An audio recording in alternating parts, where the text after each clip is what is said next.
تو سلامت رہے۔ توجہ، عربوں میں رواج تھا کہ بچیوں کو زندہ دفن کر دیا جاتا تھا، مکے میں بھی رواج تھا۔ تاجدار رسالت کی محفل میں ایک شخص آیا اور آ کر کہنے لگا یا رسول اللہ صلی اللہ علیہ وسلم مجھے معافی مل سکتی ہے؟ حضور نے فرمایا تو نے کیا کیا؟ اس نے کہا میرا بہت بڑا گناہ ہے، آسمانوں سے بھی بڑا گناہ، زمین سے بھی بڑا گناہ، اتنا بڑا میں نے گناہ کیا، مجھے معافی مل سکتی ہے؟ حضور نے فرمایا تو نے زنا کیا ہے؟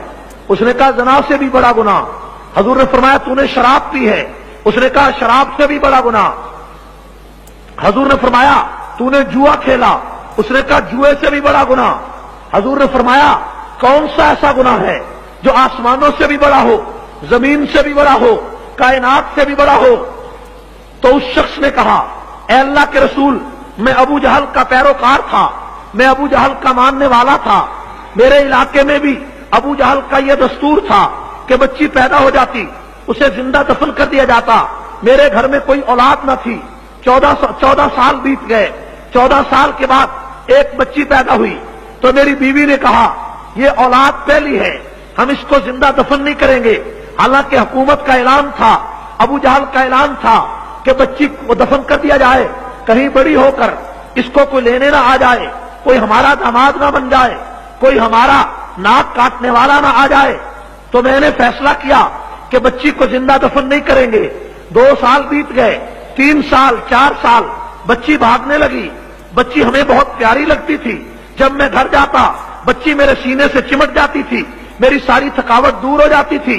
بن سرور کراچی کے مسلمانوں جن کے گھروں میں بچیاں جوان بچیاں ہوتی ہیں ان کو پتا ہے کہ باپ کو بیٹیوں سے کتنی محبت ہے اور بیٹیوں کو ماں باپ سے کتنا پیار ہوتا ہے، لیکن یہ 4-5 سال کی بچی روزانہ باپ کے سینے سے چمٹ جاتی ہے۔ لیکن ایک دن وہ کہتا ہے مکہ کے چوک میں ابو جہل نے میرا گریبان پکڑ لیا، اس نے کہا تیرے گھر میں بچی ہے اور تو اس کو دفن نہیں کرتا، آج ہی میری پولیس آئے گی اور اس کو دفن کر دے گی۔ میں نے وعدہ کر لیا کہ میری کہیں کل کو ناک نہ کٹ جائے۔ میں گھر آیا، میں نے نیت کر لی، ارادہ کر لیا کہ آج میں بچی کو زندہ دفن کر ڈالوں گا، آج میں اس کو تہہ تیگ کر دوں گا، آج میں اپنی آنکھوں سے جدا کر دوں گا۔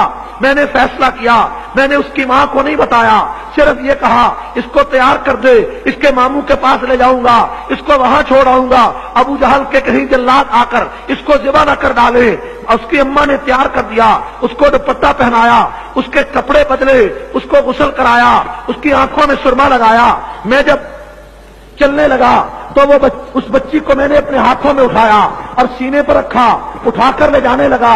ایک کدال اور کسی وہ دروازے کے پاس تھی، وہ بھی میں نے اٹھائی، اس کی ماں کو پتا نہ چلا، وہ سمجھتی رہی کہ میرے بھائی کے پاس یعنی اس کے ماموں کے پاس لے جایا جا رہا ہے۔ لیکن کہتا ہے میرے دل میں برائی تھی، میں بچی کو اٹھا کر جنگل میں لے گیا، پہاڑوں پر لے گیا تو بچی کہتی ابا جان اس علاقے میں تو میرے ماموں کا گھر نہیں ہے۔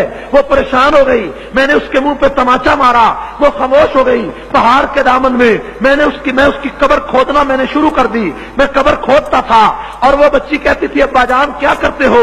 میں نے کہا خاموش ہو جا، وہ خاموش ہو گئی۔ جب میں قبر کھود رہا تھا اس کو نہیں پتا تھا یہ گڑھا میرے لیے کھودا جا رہا ہے۔ اس بچی نے اپنے دوپٹے میں وہ مٹی ڈالی اور میرے ساتھ وہ گڑھا کھودنے میں مددگار ہو گئی۔ تھوڑی دیر کے بعد اسی بچی کو اٹھا کر جب میں نے اس گڑھے میں رکھا تو وہ بچی رو پڑی اور رو کر کہنے لگی ابا جان اگر اسی طرح مجھے زندہ دفن کرنا تھا میرے گھر میں بتا دیتے، میں اپنی اماں کو آخری سلام تو کر کے آ جاتی۔ جب یہاں تک وہ پہنچا رسول اللہ کی آنکھوں سے آنسو نکل آئے، سارے صحابہ رو پڑے۔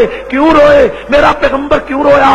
اس لیے کہ وما ارسلناک الا رحمۃ للعالمین، میرا پیغمبر تو رحمت کا پیغمبر تھا۔ اس کی آنکھوں سے موتیوں کی طرح آنسو بہ رہے تھے۔ وہ آدمی کہتا جا رہا تھا کہ اے پیغمبر، اس بچی کو اٹھا کر جب میں گڑھے میں رکھنے لگا بچی رو پڑی، میں نے اس کے پکار کو نہیں دیکھا، میں اس کو رکھنے لگا تو بالآخر وہ بچی کہتی ہے ابا جان مجھے چھوڑ دے، میں ساری زندگی تیرے گھر نہیں آتی، میں ساری زندگی اس علاقے میں نہیں آتی، میں جنگلوں میں وقت گزار کے اپنا گزارا کر لوں گی، تیرے گھر میں میرا